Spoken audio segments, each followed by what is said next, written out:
Does this work? Okay, good afternoon, everyone. Good afternoon, everyone.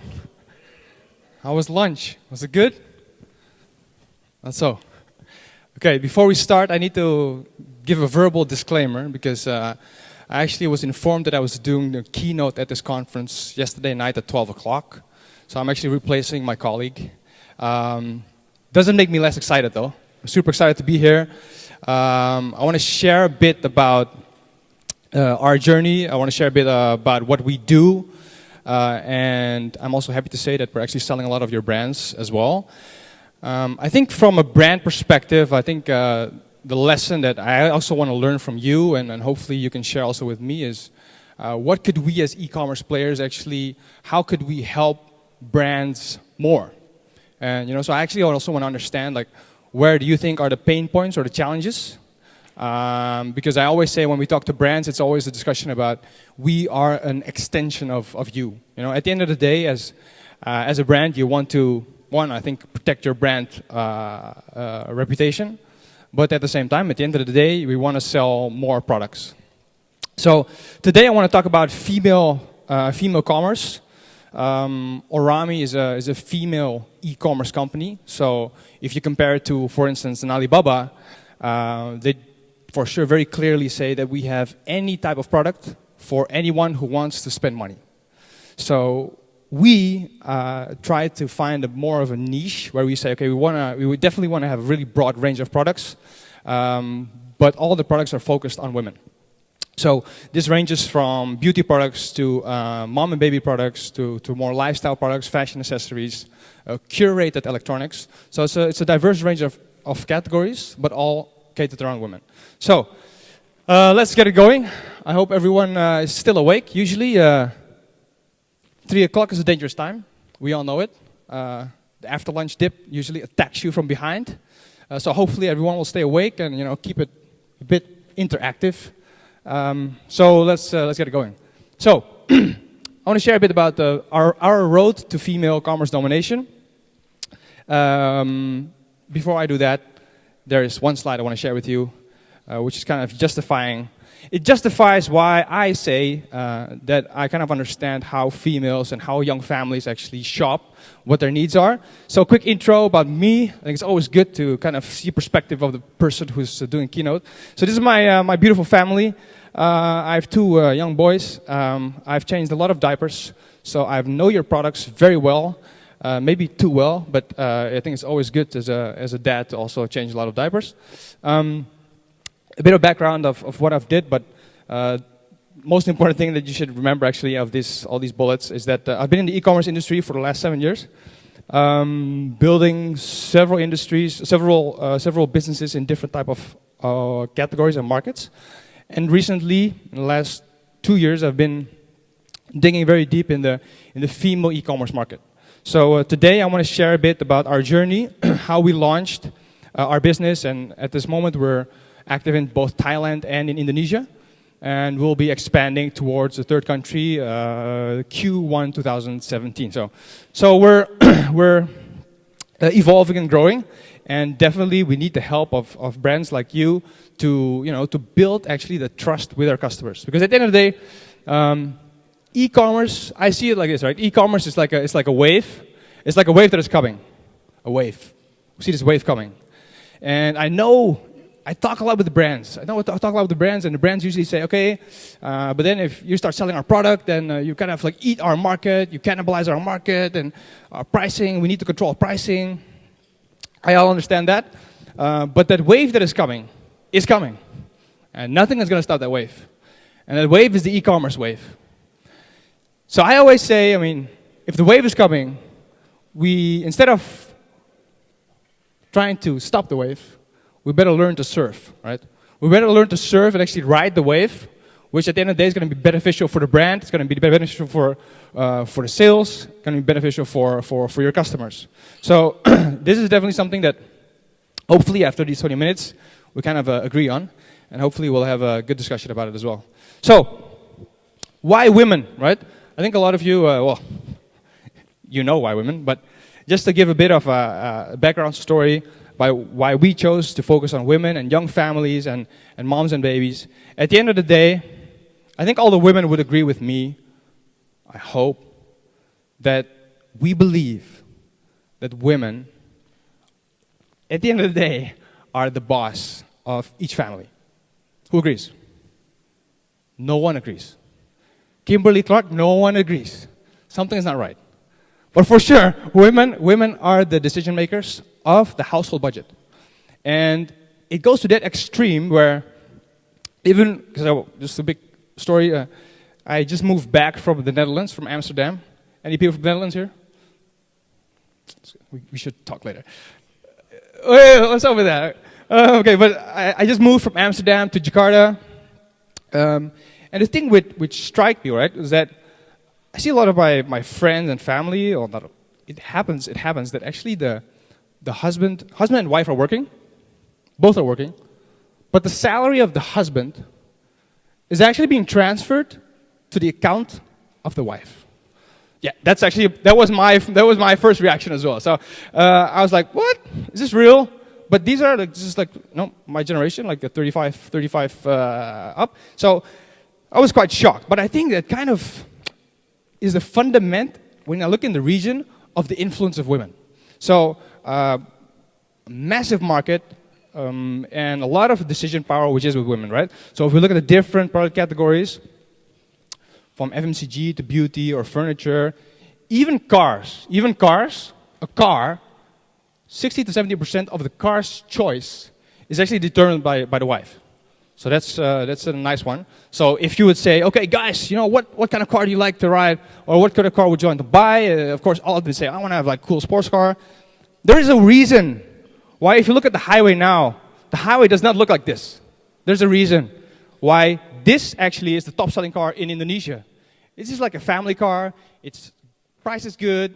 It fits like 2, maybe 3 kids, maybe even 4 if you just keep on pushing. But I think there's a bit of reason, and it kind of shows also the influence of women even on the cars purchases. I love to share this line here because it drills down to the essence of. Is that for me? Was that for me or no? Oh, okay, no, that's fine. So a happy wife makes a happy life. So I asked you, have you ever heard of a happy husband makes a happy life? No, it does not exist, right? So bottom line, female e-commerce, women are important. Women have a lot of influence. Then if you talk about how do women shop, right? And how do we as e-commerce players, how do we anticipate? How do we anticipate on that behavior?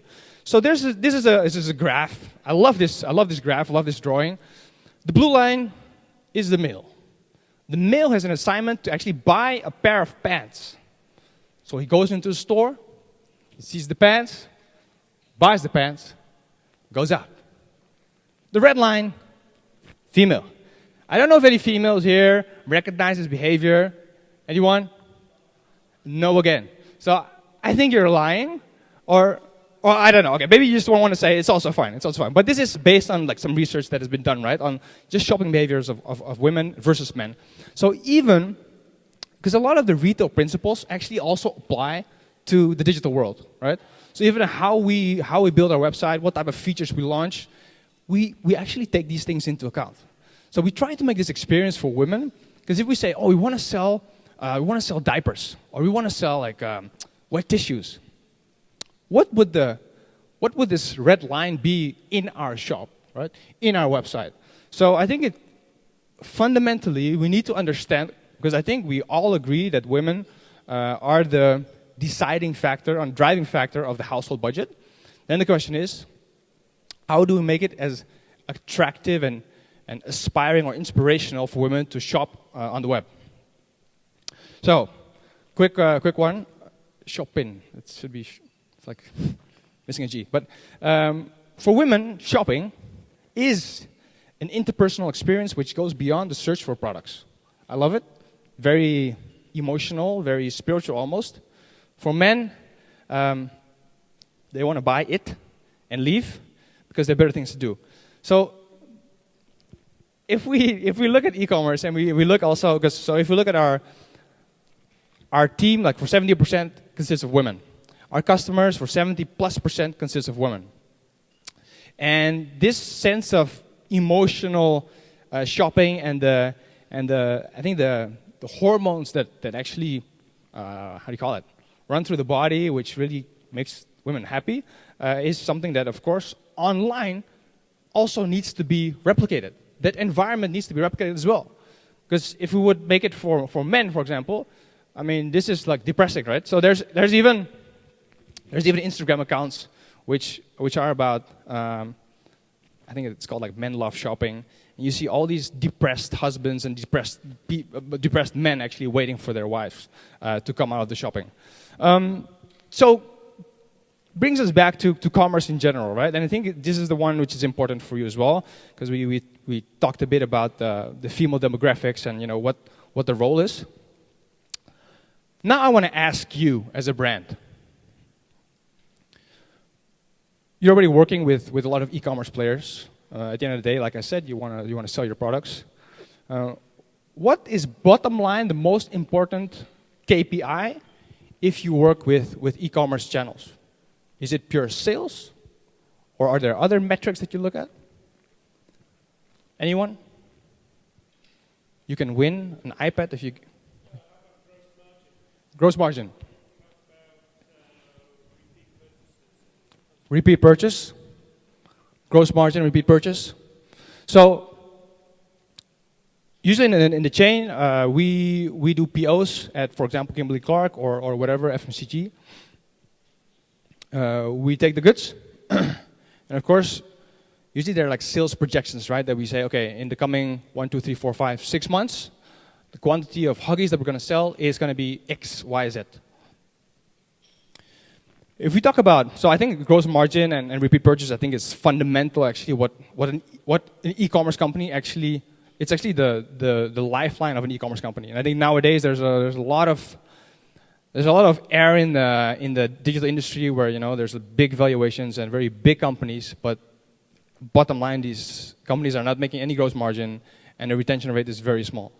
So going to the retention part. So I think retention is an interesting one.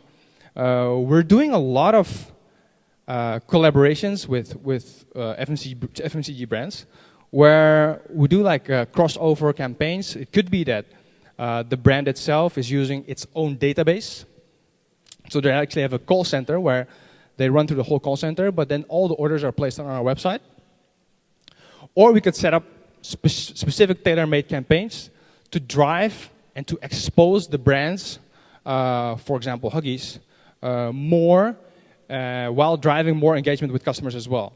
So are there any other KPIs that you focus on? Like in general, if I look in the room here now. Share of requirements.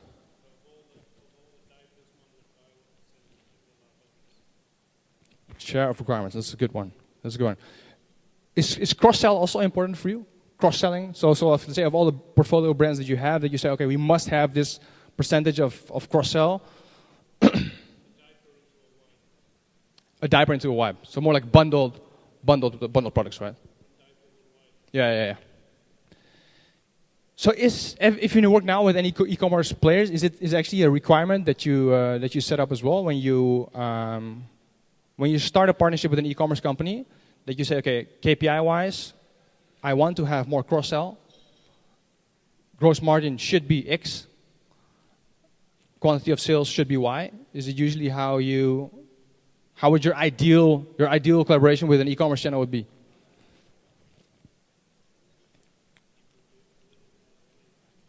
Any ideas or any comments? Sorry? Conversion rate. And then? Yeah. The last one. The share of shelf. Okay. So more like in the product mix. In the product mix, like what percentage your products are.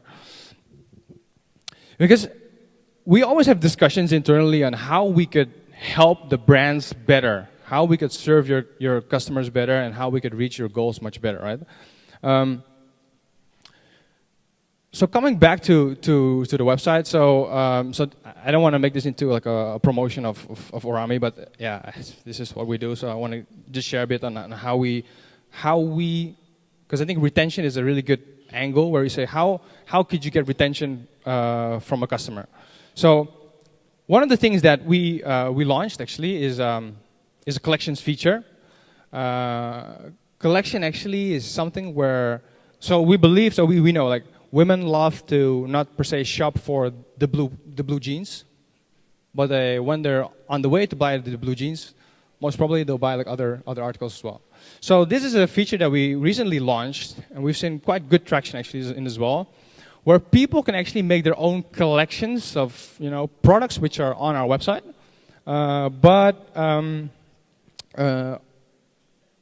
all designed, let's say, according to their taste. So it could be that you say, okay, my toner, my favorite toners are, you put down the 10 different products which you actually like, and then on the web actually people could follow each other. So it could actually be that you inspire someone else to buy a specific toner. So this is one of the features that we launched to actually drive this inspirational type of shopping and eventually get much more retention in the process. Inspiration is actually the part where we see nowadays that content, commerce, and community, so the 3 C's, content, commerce, and community, go hand in hand. We believe strongly that it goes hand in hand. So we also launched a magazine part where we now actually are crossing content with products. So we started like writing articles for specific brands. These could be product reviews, where within the content, which is then written by it could be an influencer. We've been doing a lot of things with online influencers like Instagram heroes, mothers with children, who, for example, tried a new diaper brand. And we see a lot of transactions and a lot of retention actually coming from that. Why?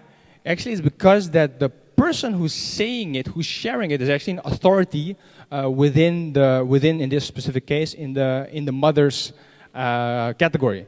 So it's been a very interesting feature actually, and we see a lot of retention coming from that part. So snapshot here on the women influence also online. So if we this is actually just a quick one to see that even for the big IPO companies or like Groupon or Zynga or even Facebook, women are actually the leading customer group.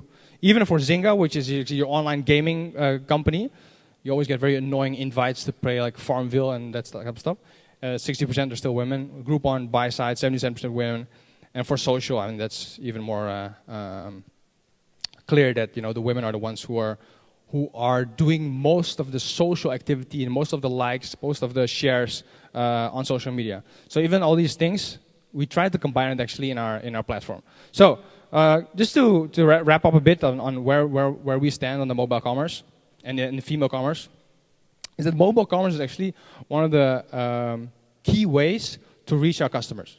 So with that female in mind, the question is always, how do we reach that female, and how can we, because before you talk about gross margin, before you talk about retention, how could we actually build this authority? How could we build this authority, build this relation in the community? Because I think like sales and commerce is actually an output of a relationship that we have with our customers. Where the brands, I think what we try to be, of course, as an extension of the brand, we try to be the touch point with the customer, right? So even if we look in our database, it's always something that we try to give to our brands, and we discuss how actually they could leverage our database. So for instance, if we talk about mobile first, for example, it's even possible to go into that detail where you say, okay, what type of products would convert better on mobile than on desktop? Or if we want to do a specific campaign on a specific age demographic or even a specific area, it's also something that we can do. So in the discussion with the brands, we try to give them the tools actually they need to have a better penetration into that market segment. Well, mobile advertisement is also something which nowadays there's a lot of it, right? There's a lot of distraction on mobile. There's a lot of distraction on mobile, and how we actually, as an e-commerce company, try to curate that is actually doing none, and trying to be really focused and being really relevant to our customers. So even in this example where I say, okay, there's a specific client segment which lives in Papua, where we want to launch a new product, we can actually make it laser focused so that any type of ad campaign that they would see would be relevant to their needs. And then the last part, which comes down to actually the little map in the store, shopping experience. When we developed Orami, the UX and UI, like how the customers actually, how they serve actually through the website. We've done a lot of key focus groups with our customers to actually understand much better, like how could customers that are on the website, how could they be inspired? How could they be triggered to buy new type of brands or products? With that info, we of course go to the brands as well and we discuss, okay, maybe Huggies has a new type of product launch which is coming soon. How could we actually, how could we get this customer who's actually maybe using a different type of diaper or a different type of wet tissue, how could we actually at least inspire him or suggest a different type of brand in that basket? So I think those 3 points have been key in our development, and for sure, like if we now talk to the brands, we really try to make these 3 tools as a tool actually for the brand to get a deeper penetration and grip actually on the customers. So if you want to conquer the e-commerce industry, we believe that you need to have women on your side. We believe that women are the rocket fuel of e-commerce. And I really hope, there's always a lot of learning to do from both e-commerce side and brand side. I mean, we want to learn from you, right? At the end of the day, we want to be added value. We want to be more added value for you. So I really hope that maybe after this session, we can have a talk with some of you and discuss how we could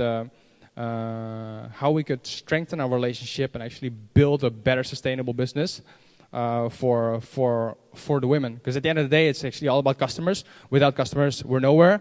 So I hope you have some insight about how we as Orami, how we went through the journey, why we want to focus on women, how we do it.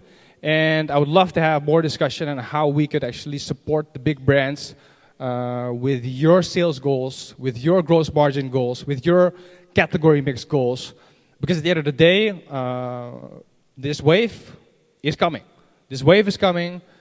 We better learn to surf, because else it's going to be a tough swim in the ocean, I think. So without further ado, I think that's my session. I hope everyone is still awake, so that's good. Thank you very much for your time. And if there's any question, let's have a chat afterwards. Thank you, Andrew. Any questions? No? Thank you so much. Thank you. Oh, the clicker.